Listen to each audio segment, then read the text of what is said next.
ओम शांति। आज 9 मई 2017 बाबा की आज की मुरली का श्रवण हमने अपनी प्रातः क्लास में किया। आइए अब हम इस पर मनन और चिंतन करें। बाबा ने आज यात्राएं बताई हैं। बाबा बोले, मीठे बच्चे, आधा कल्प तुमने जिस्मानी यात्राएं की, अब रूहानी यात्रा करो। घर बैठे बाप की याद में रहना, ये है वंडरफुल यात्रा। अब देखिए, जो कुछ भी कर्तव्य हमसे परमात्मा ने कलयुग के अंत में करवाया, हमको मनुष्य से देवता बनाने के लिए, जिसके आधार पर हम सतयुग में जाकर देवी देवता पद को पाए, उन सब का बाद में भक्ति मार्ग में रूपांतर हो गया। अब परमात्मा ने हमें याद की यात्रा सिखाई कि आत्मा परमात्मा को याद करे, ताकि आत्मा के अंदर शक्ति आए जिससे उसके विक्रम विनाश हो। इसी को योग कहा गया है। भगवद गीता में साफ साफ लिखा हुआ है कि देह के सब बातों को भूलकर स्वयं को आत्मा मानकर मुझ परमात्मा को याद करो, तो मैं तुम्हें सब पापों से मुक्त करूँगा, है ना। सर्वधर्मान परित्यज्य माम एकम शरणम व्रज। फिर कहा कि मुझे याद करो, मनमना भव मध्याजी भव। अब वो याद की यात्रा भगवान ने कराई, आत्मा की परमात्मा के साथ स्नेह युक्त याद। वो हम बैठे हुए भी कर सकते हैं, चलते फिरते भी कर सकते हैं, बूढ़ा भी कर सकता है, बीमार भी कर सकता है। बाद में भक्ति मार्ग में ये ज्ञान तो भूल गया, परमात्मा का परिचय भूल गया। जो थोड़ा बहुत कोशिश कर रहे थे परमात्मा को ढूंढने की, तो उसमें फिर विद्वानों ने और कुछ ऐड कर दिया। पहले तो कहा नेति नेति परमात्मा बेअंत है, शिव माना उसको ढूंढ रहे थे। फिर कह दिया परमात्मा को क्या ढूंढना है, वो तो सब जगह है, तुम भी भगवान हम भी भगवान, सब जगह भगवान। तो भगवान कहता फिर यात्रा काहे की रही। तो रूहानी यात्रा का तो नाम निशान गुम कर दिया। फिर उन्होंने तीर्थ स्थान बनाए, नदियों को पतित पावनी कहा। ज्ञान भगवान ने ज्ञान से पतित पावन किया, ज्ञान अमृत से। फिर उसके ऊपर तीर्थ स्थान बनाए। फिर भगत लोग वहाँ यात्रा करने जाते हैं। कई तीर्थ स्थान यात्रा के लिए प्रसिद्ध हैं, 4 धाम की यात्रा बताते हैं। अब देखिए, यात्रा तो वो भी आत्मा ही करती है। आत्मा न तो शरीर भी नहीं चल सकता, लेकिन उसको शारीरिक यात्रा ही कहेंगे कि शरीर को वहाँ ले जा करके कष्ट उठा करके उन धामों को करना। आजकल तो फिर भी साधन हो गए हैं, पहले तो 6-6 महीने लग जाते थे। व्यक्ति यात्रा पे जाता था तो घर वालों से छुट्टी लेकर जाता था, पता नहीं मैं आऊँ कि ना आऊँ। तब बाबा ने इसमें जिस्मानी यात्रा और रूहानी यात्रा का फ़र्क बताया। बाबा कहते हैं तुमको घर बैठे करनी, हाँ, बाहर कहीं जाना नहीं है। और ये यात्रा जो करता है आत्मा, वो भी गुप्त दिखाई नहीं देती। हाँ। फिर बाबा कहते हैं इतना अच्छा मैं ज्ञान देता हूँ, इतनी अच्छी समझ देता हूँ, इतना ऊंचा वर्षा देता हूँ, मुझे आश्चर्य लगता है, वंडर लगता है, फिर भी बच्चे मेरा बन कर के मुझे फारकती दे देते हैं। बाबा कहते ये भी कैसा वंडर है, ऊंचा चढ़ते चढ़ते फिर एकदम डाउन आ जाते हैं। यही तो बाबा कहता है, एक प्रकार की परीक्षा है, एक प्रकार का ये रास्ते के अंदर रुकावटें हैं जिनको हमें पार होना है। क्योंकि ये है स्मृति विस्मृति का खेल। जब भगवान के ज्ञान की स्मृति रहती है, मैं आत्मा हूँ, स्मृति रहती है, तीसरी आँख खुली रहती है, अपने भविष्य पद की स्मृति रहती है, हमें क्या मिल रहा है, तब तक तो आत्मा बाबा के साथ रहती है। कोई विस्मृति आई, जैसे किसी की आंखों में कोई धूल झोंक देता है या धोखा कर देता है, तो माया का यही काम है। माया अर्थात 5 विकार, ये क्या करते हैं, ये व्यक्ति को विस्मृति में लाके शरीर के भान में ले आते हैं। जो ही शरीर का भान आया तो फिर ये उस अनेक जन्म का उत्तराधिकार भूलकर सतयुग की तरफ जाना भूलकर मनुष्य इसी दुनिया के चक्कर में पड़ जाता है। बाबा कहता है तो वंडर की बात, किसी को इतनी बड़ी लॉटरी मिल रही हो, किसी को हीरे मिल रहे हों, फिर भी वो चने के पीछे चल पड़े। तो बाबा ने कहा कि किन बच्चों को बाप द्वारा बहुत अच्छी दक्षिणा मिलती है। हाँ, जो बाप के रचे हुए रुद्र यज्ञ की संभाल करते हैं, सदा श्रीमत पर चलते हैं, उन्हें बाप द्वारा बहुत अच्छी दक्षिणा मिलती है। अब दक्षिणा शब्द भी चला आ रहा है। ब्राह्मणों को लोग दक्षिणा देते हैं। कोई भी कर्म कांड भक्ति मार्ग में करवाते हैं तो दक्षिणा देते हैं। तो ब्राह्मणों के साथ कोई पे फिक्स तो होती नहीं, अपनी भावना के अनुसार, यजमान के अनुसार, किसी ने यज्ञ करवाया, किसी ने कुछ और कराया। अब इस दक्षिणा के आधार पर गुरुओं ने भी दक्षिणा लेनी शुरू कर दी है। गुरु दक्षिणा नाम से भी एक गुरु का दिन आता है, उस दिन सब शिष्य अपने गुरुओं को दक्षिणा देते हैं। लेकिन भगवान कहता है दक्षिणा को इस प्रकार का वास्तविक ओरिजिनल इसका यही नहीं है। मुझ परमात्मा ने जब आके सृष्टि की आदि में कहो या कलयुग के अंत में कहो, संगम पर ज्ञान यज्ञ रचा। एक रुद्र गीता ज्ञान यज्ञ मशहूर है, जिसका नाम राजस्व अश्वमेध अविनाशी रुद्र गीता ज्ञान यज्ञ है। अश्व मैंने घोड़ा, उसको स्वाहा करना, अर्थात शरीर रूपी घोड़े को, शरीर को भूल करके यज्ञ में अर्पित करके जो आत्मा का ज्ञान भगवान ने दिया, जिसके बाद उन्होंने एक और यज्ञ रच दिया जिसमें घोड़ा दौड़ाया करते थे राजा लोग।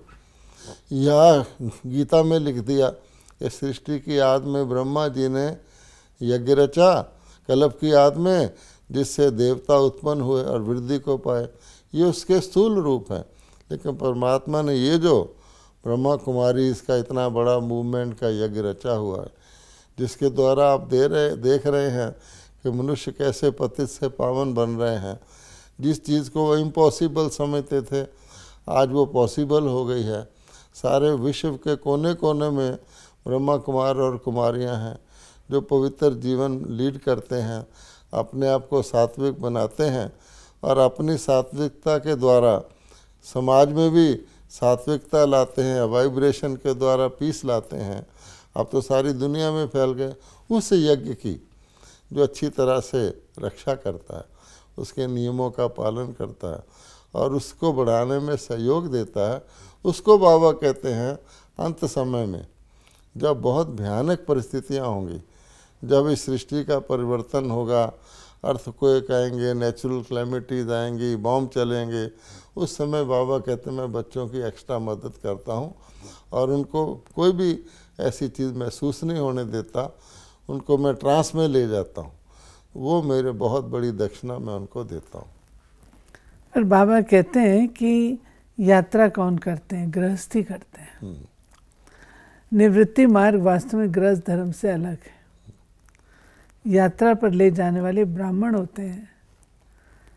4 धाम का फेरा लगा के बाबा कहते फिर भी गीत में आता है, चारों ओर लगाए फेरे फिर भी हरदम दूर रहे, फिर भी बाप से दूर ही रहते हैं। तो बाबा कहते हैं उसका बेसिक काम रीज़न क्या है कि जब बाप आते हैं वो तुमको यात्रा पर ले जाने के लिए पहले तुमको पवित्र बनाते हैं, लक्ष्य देते हैं, मुक्ति जीवन मुक्ति धाम बताते हैं। तब बाबा कहते हैं तुम उस यात्रा के लिए याद का प्रयास करते हो और फिर तुमको अन्य जिस्मानी तीर्थ पे जाने की आवश्यकता नहीं होती। फिर तुम अपने जब धाम में जाते हो तो वापस लौट के इस पुरानी दुनिया में नहीं आते हो। बाबा हर चीज़ को बहुत डिटेल में बताते हैं कि हर चीज़ की एक ओरिजिनल स्टेट है, एक सतोगुनी स्टेट है, फिर उसकी रजोगुनी स्टेट है, फिर बिल्कुल परिवर्तित तमोगुनी स्टेज है। आज आप देखेंगे कि सन्यासी भी तीर्थ यात्रा कर रहे हैं, लोगों को भी करवा रहे हैं। तो बाबा ने कहा वास्तव में यात्रा गृहस्थियों की है, क्योंकि मैंने भी याद की यात्रा जब सिखाई थी भगवान ने तो बेहद का संन्यास करवाया था और गृहस्थियों को अपवित्र गृहस्थी से, विकारी पतित गृहस्थी से पावन गृहस्थी बनाया। देवी देवता सारे गृहस्थी थे, इसलिए यात्रा सन्यासियों के लिए है ही नहीं। दूसरी बात, यात्रा में चारों धाम दिखाते हैं और किसी भी मंदिर के चारों ओर परिक्रमा करते हैं। ये असली यात्रा तो उन्होंने की है जो सारे सृष्टि चक्कर में चारों युगों में चक्कर लगाते हैं। अब संन्यास धर्म तो आई बाद में है, जबकि शंकराचार्य जी ने शुरू किया। ये तो पूरा चक्कर लगाते ही नहीं, इनके लिए वैसे भी नहीं है। इसलिए बाबा हर बात को स्पष्ट करके बताते हैं कि ब्राह्मण ही करते हैं, ब्राह्मण ही कराते हैं। फिर यात्रा में आजकल भी जितना समय वो यात्रा करते हैं पावन रहते हैं, विकारों में नहीं जाते हैं, बुरा नहीं खाते हैं, कि गुस्सा भी नहीं करते हैं यात्रा के समय। तो बाबा कहते हैं ये भी किस चीज़ का यादगार है कि मैंने तुम्हें सचमुच जब स्वर्ग में ले गया था इन विकारों, तो पावन बनना यात्रा का लक्ष्य है। मैं पढ़ना चाहूँगी जो नेक्स्ट पैरा है, कुछ लाइनें वो बहुत अच्छी बाबा ने बोली हैं। वो घर बैठे तुम ये यात्रा करते हो, इसलिए तुम्हारी ये वंडरफुल यात्रा। योग अग्नि से सब पाप करते हैं। आधा कल्प तुमने जिस्मानी यात्रा की, पहले अव्यभिचारी यात्रा थी, फिर व्यभिचारी यात्रा हुई। पूजा पहले एक शिव की करते हो, बाद में ब्रह्मा विष्णु शंकर लक्ष्मी नारायण आदि की। अभी तो देखो कुत्ते बिल्ली ठिक्कर भित्तर आदि सबको पूजते रहते हैं। फिर आगे बाबा कहते हैं ये सब है गुड़ियों की पूजा। शिव बाबा के क्यों गुड़ियों की पूजा? शिव बाबा के और देवी देवताओं के ऑक्यूपेशन को नहीं जानते हैं। गुड़ियों का ऑक्यूपेशन नहीं होता। शिव बाबा के ऑक्यूपेशन को न जानना, वो जैसे पत्थर पूजा होगी। फिर भी भगवान सबकी मनोकामना पूरी करते हैं। देखो ना, बाबा कहता है कि सतोगुनी से सतोगुनी प्राप्ति, रजोगुनी से रजोगुनी प्राप्ति, तमोगुणी से तमोगुणी प्राप्ति। फिर भी बाबा कहते हैं कि जो इस प्रकार की मूर्तियों आदि की पूजा करते हैं, उनको भी जो सच्चे दिल से करते हैं, नवदा करते हैं, उनको मूर्ति में चेतनता की फीलिंग आती है, उनको भी अपनी प्राप्ति हो जाती, खुशी तो हो जाती है ना। ऐसे नहीं कि हनुमान की मूर्ति में चेतनता है तो कि हनुमान जी भगवान हैं, पर उसकी भावना पूरी हो जाती। मैं हर एक की भावना पूरी करता हूँ। फिर बाबा कहते देखो कुंभ का मेला भी लगता है, और कहावत है कि आत्मा परमात्मा अलग रहे बहुकाल। सुंदर मेला कर दिया जब सदगुरु मिले दलाल। तो बाबा कहते हैं कि उस मेले में तो मेले ही बन के आते हैं। तो ये जो मेला लगता है आत्मा और परमात्मा का, इससे तुम आत्माएं देवी देवता घराने की बन जाती हो। हर चीज़ शब्द में बाबा के रहस्य है। ये लोग गाते हैं आत्मा परमात्मा अलग रहे बहुकाल, लेकिन बाबा कहते बहुकाल मैंने मैक्सिमम टाइम कौन सी आत्माएं हैं जो परमात्मा से अलग रहें, वही मिलेंगी ना। इसलिए भगवान कहता है कि जो आत्माएं पहले पहले सतयुग में उतर आईं, वो परमात्मा से शुरू में ही अलग हो गई। अब वही आत्माएं परमात्मा के साथ थीं, और वही आत्माओं को फिर परमात्मा दोबारा चक्कर के अंत में आके उनको मिलते हैं। पार्ट ऐसा है जैसे बीज के नियरेस्ट जड़ होती है, और जड़ के शुरू के पत्ते होते हैं, उसके बाद तो सारा वृक्ष फैलता है। लेकिन टाइम वाइज जो बिल्कुल बीज से पहले निकलते हैं और जो शुरू के पत्ते होते हैं वो बीज के समीप हैं, लेकिन जब बीज से अलग हो जाते हैं तो सबसे पहले वही अलग हुए। फिर कितना भी वृक्ष बढ़ जाए, कनेक्शन तो बीज से ही था, बीज के बगैर नहीं उगता। लेकिन दोबारा जब उगाया जाएगा तो फिर वही जड़ वाली आत्माएं उसके समीप से पैदा होंगी ना, बाकी तो शाखाएं निकलेंगी। बाबा ने आज देवताओं को आर्य कहा। आर्य कहें तो आर्य धर्म में राज्य कौन करते थे? आर्य अर्थात पढ़े हुए। इस समय सब अनार्य अनपढ़ है। हाँ, आर्य का अर्थ होता है सुधरे हुए। तो भगवान कहते हैं इस समय तो सब बिगड़े हुए हैं, देवता तो है नहीं, आसुरी संस्कार वाले हैं। हाँ, नाटक को आज बाबा ने बहुत समय के बाद कहा है कि प्रभु और माया का नाटक है। हाँ। बाबा का बनकर फिर आश्चर्यवत सुरंती कथंती भागंती हो जाते हैं। माया बड़ी पहलवान है। बुद्धि योग बल की युद्ध बाप के सिवाय कोई सिखला नहीं सकते हैं। सर्वशक्तिमान बाप से योग लगाने से ही ताकत मिलती है। तुम जानते हो पवित्र बन फिर वापस जाना है। यह है तुम्हारा छोटा सा कल्याणकारी योग, और तुम बच्चे हो ज्ञान गंगाएं। अब देखिए ये सारा युद्ध जिसको बाबा ने कहा प्रभु और माया का खेल, नाटक, तो युद्ध सारा बुद्धि का है कि बुद्धि के अंदर ही पहले गिरावट आती है, बुद्धि जो है पतित बनती है, काम क्रोध लोभ मोह अहंकार आके बुद्धि को मलिन कर देते हैं।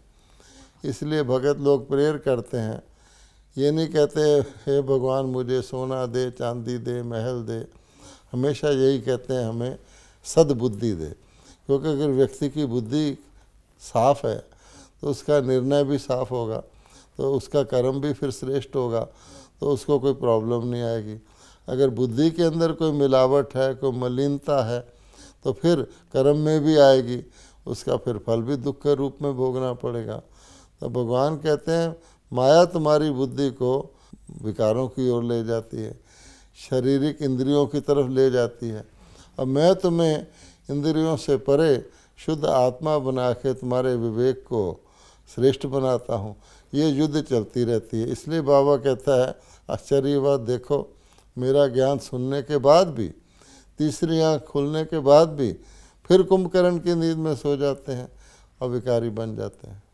बाबा कहते हैं तुम मुझे याद करो तो तुम्हारी आयु बढ़ेगी और 21 जन्मों के लिए तुम अमर बनेंगे, अकाल मृत्यु कभी नहीं होगी। समय पर आप ही एक शरीर छोड़ दूसरा लेते हो, चलते फिरते बाप की याद में रहना है, याद से तुम सृष्टि को पवित्र बनाते हो। हाँ, बाबा कहता है असली नुस्खा जो है, असली फार्मूला परमात्मा से प्राप्ति करने का कहो, आशीर्वाद लेने का कहो, शक्ति लेने का कहो, वो यही है आत्मा परमात्मा को याद करे। याद से उसके विक्रम विनाश होंगे, उसकी आयु बढ़ेगी और किसी प्रकार का रोग शोक नहीं आएगा। इसलिए बाबा कहते हैं याद वाली आत्मा स्वयं को भी पावन बनाएगी और वायु वातावरण को भी शुद्ध करेगी। तो असली बात यह है कि याद की यात्रा चलते फिरते भी करते रहो तो आपको ऑटोमेटिकली ये सब प्राप्तियां होंगी। फिर बाबा ने यज्ञ के बारे में बताया। बाबा कहते हैं ये राजस्व यज्ञ राजाई के लिए यज्ञ है, ज्ञान यज्ञ है, रुद्र ज्ञान यज्ञ है, इसमें सब कुछ तुमको स्वाहा करना है। ये घोड़ा जो है इसको भी आहुति देनी है। और फिर एक इम्पोर्टेंट बात बाबा ने कही, यज्ञ तो मैं रचता हूँ लेकिन इस यज्ञ की संभाल बच्चे तुम्हें बहुत अच्छी तरह से करनी है। यज्ञ की संभाल किसे कहा जाता है? कि जैसे पहली बात तो ये है कि अपनी संभाल करें, कि हमने भी तो यज्ञ रचा अपने लिए।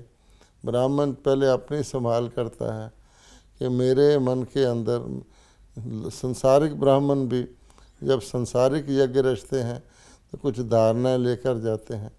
उस यज्ञ रचते समय विकारों में नहीं जाते, खान पान शुद्ध रखते हैं, मन के अंदर क्रोध नहीं लाते, कई काम करते हैं लिमिटेड। तो बाबा कहते हैं एक तो अपनी संभाल करो कि मैं परमात्मा का बच्चा ब्राह्मण हूँ, मुझे सभी धारणाओं पर चलना है, अन्न दोष और संग दोष से बचना है, रोज़ ज्ञान अमृत धारण करना है। फिर बाबा कहते हैं ये जो वृहद यज्ञ रचा है भगवान ने, जिसको कहा जाता है ब्रह्मा कुमारी मूवमेंट कह दो, ब्रह्मा जी के द्वारा, इस सारे की संभाल रखनी है। क्योंकि इसमें भी सामूहिक तौर पे जैसे कहीं सारे ब्राह्मण हैं अपनी उन्नति भी कर रहे हैं, सामूहिक तौर पे भी कर रहे हैं। इसमें भी किसी प्रकार का विघ्न संशय, किसी को अच्छे मार्ग में चलने से रोकने वाले भी होते हैं, कई उसके अंदर मिलावट करने वाले भी होते हैं, कई प्रकार के होते हैं। जैसे कहते हैं कि दूसरे को भी आगे बढ़ने से रोक लेते हैं, कई प्रकार के माया के विघ्न आते रहते हैं, अपने भी संकल्प आते रहते हैं। फिर इसकी तन मन धन से, मन वाणी कर्म से रक्षा करना ये हमारा फर्ज है। और अगर हम बाबा के बताए हुए यज्ञ के नियमों पर चलते हैं, हाँ, ये भी तो हम संभाल कर रहे हैं। अच्छा, ये तो इसको आगे बढ़ाना है, ना चलना रुकावट डालना है। और फिर बाबा ने इस यज्ञ के बारे में ये कहा है कि देखो बच्चे, इस यज्ञ के बाद फिर और कोई दूसरा यज्ञ नहीं होगा। हाँ, ये फाइनल यज्ञ है। हाँ। असली यज्ञ है, इसके बाद आपको छोटे मोटे यज्ञ 2 युग रचने ही नहीं पड़ेंगे और सारी आफतें भी इस दुनिया की जो है वो खत्म हो जाती हैं, क्योंकि यज्ञ कोई आफत नहीं आएगी। यज्ञ तो विघ्नों को समाप्त करने के लिए रचा जाता है ना। अब बाबा ने कहा तुमने मेरी भरपूर ग्लानि भी की है, अच्छी तरह से। हाँ, और एक तरफ कहते हो मैं नाम रूप से न्यारा हूँ, दूसरी तरफ कहते हो कण कण में है, ये सब ड्रामा में नूंद है।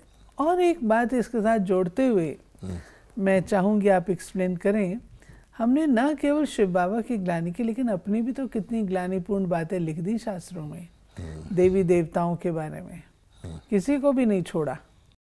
बाबा कहते हैं जैसी दृष्टि वैसी सृष्टि। जब देवताएं पुण्य क्षीण होकर वाम मार्ग में जाते हैं, पतित बनते हैं, तो क्या करेंगे कि देवी देवताओं की भी ग्लानि करेंगे कि देवताओं में भी क्रोध था, देवता भी विकारी थे, फलाना इस पर फिदा हो गया, उसने ये कर लिया। परमात्मा की तो ग्लानि कर ही दी। ऊंचे से ऊंचे भगवान को, पहले स्वयं को भगवान कह दिया, फिर कुत्ते बुल्ले में डाल दिया, फिर तो भगवान को कण कण पत्थर मच्छर मक्खी सब में डाल दिया, ये ग्लानि की। अपने को भी क्या किया कि मनुष्य आत्मा 84 लाख योनियाँ भोगती है। हाँ जी, और 84 लाख योनियों में कितने घनिष्ठ तरह के, जिनको देखने का दिल ना करे, इस प्रकार की पशु योनियों में भी जाती है। तो भगवान कहता है अच्छी तरह ग्लानि करके अपने ही मुंह पे चमाट मार लिए। और फिर मज़े की बात ये है कि अगर कहो कि नहीं ऐसा नहीं है, हाँ, तो उसको भी हम लोग स्वीकार नहीं करते। हाँ, अगर उनको सच्ची बात बताई जाए, अब मान लो अगर भगवान ने बताया कि मनुष्य आत्मा मनुष्य योनि में ही पुनर्जन्म लेती है, पशु योनियों में नहीं जाती, मनुष्य योनि में श्रेष्ठ हो तो देवता होती है, कनिष्ठ हो तो शरीर मनुष्य का रहता है, सूरत इंसान की, सीरत हैवान की, पशु से भी बदतर हो जाती, वो नहीं मानेंगे। क्योंकि शास्त्रों में लिख दिया है कि 84 लाख योनियाँ लेती है तो लेती ही। भगवान भी आके कहे, ब्रह्मा जी भी उतरे, हम नहीं मानेंगे। अच्छा भी तुम्हारे फायदे की बात कर रहे हैं, तुम अगर गधा बनना चाहते हो, कुत्ता बनना चाहते हो, बिच्छू बनना चाहते हो, तुमको भगवान कह रहे तुम नहीं बनते, तो किसका नुकसान है। फिर बाबा ने लास्ट मुरली के एंड में बहुत अच्छी अच्छी शिक्षाएं दी हैं, वो मैं रिपीट करूँगी। बाप कहते हैं टाइम वेस्ट नहीं करना, तुम्हारा टाइम बहुत वैल्यूबल है, सेकंड भी कमाई बिगर छोड़ो नहीं। बाप फुल पुरुषार्थ कराते हैं। बाबा ने विश्व को स्वर्ग बनाने के लिए ये यज्ञ रचा है। बाबा बाबा करते रहना है तो बेड़ा पार होगा। हम ब्राह्मण हैं, हमारे ऊपर बहुत बड़ी रिस्पॉन्सिबिलिटी है। बाप कहते बच्चे आत्म अभिमानी बनो, मनसा वाचा कर्मणा किसको दुख नहीं देना है, बहुत मीठा बनो, क्रोध से बहुत डिससर्विस कर लेते हो, संपूर्ण तो कोई है नहीं, ये भूत बड़े खराब है। सारा सार बाबा ने हमें क्या क्या धारणा करनी बताया। ये जो शब्द कहे बाबा ने, एक सेकंड भी कमाई के बिगड़ ना हो। क्योंकि संगम युग बहुत थोड़ा है, इसमें हमने समझिए 2500 वर्ष अगले 2 युग 21 पीढ़ी की कमाई करनी है, और इसका तो भरोसा भी नहीं है, कभी भी हमारा शरीर छूट जाए, हमारे लिए तो संगम पूरा हुआ। इसलिए बाबा कहते हैं इमरजेंसी है, तो दिन रात हर संकल्प हर श्वास में हमें कमाई करनी है।